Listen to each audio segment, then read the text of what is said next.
Never trust a woman with a bowl of fruit. Poison in fairy tales often carries strong mythological roots. In Greek mythology, the golden apples of Hesperides, tended by nymphs and guarded by a fearsome dragon, dangling the promise of immortality, yet their pursuit brings strife. Think of Hercules wrestling for them in his labors. In Norse myth, the goddess Odin's apples keep the Aesir youthful, but when Loki tricks her into the clutches of a giant, their absence becomes a creeping poison, aging the gods overnight.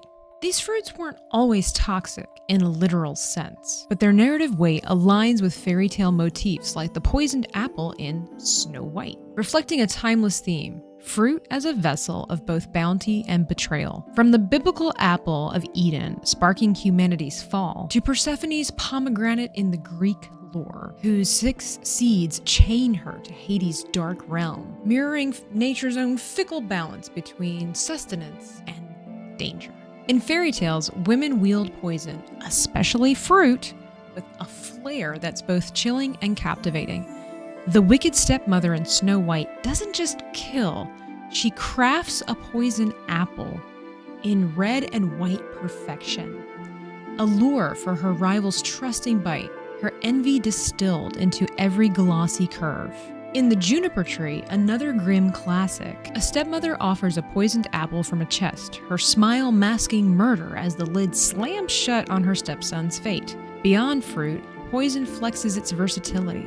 The sea witch in The Little Mermaid brews a potion that trades a voice for legs, its shimmering promise laced with pain, while Rapunzel's witch sows a subtler venom, control that traps like thorns. This isn't a coincidence. Historically, poison has been dubbed the woman's weapon. In medieval and early modern Europe, brewed from kitchen herbs or garden roots, a quiet counterpoint to the clashing steel of men. Cultural fears of witchcraft fed this image, painting women as shadowy alchemists. Think of India's Vishakanya, mythic maidens whose kiss or offered fruit could slay kings.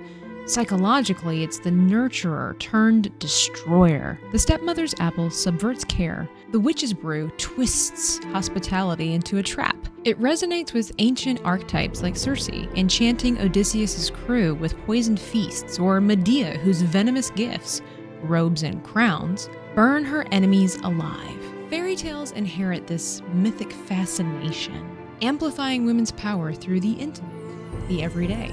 Contrast the dark legacy with today, where women often transform fruit into symbols of kindness. Picture a neighbor dropping off a woven basket of little apple tarts, or a hostess who's bringing you a wonderful fresh fruit bowl. Maybe you've got that one friend who loves a kiwi milkshake. Who drinks that? That sounds gross. These modern gifts, bright and wholesome, flipping the script from poison to connection. What was once a tool of treachery now brings a bond. Now women's baskets brim with goodwill, but the old stories still linger, teasing, is it a treat or a trick worth the taste? So the life lesson here is, care for some apple pie?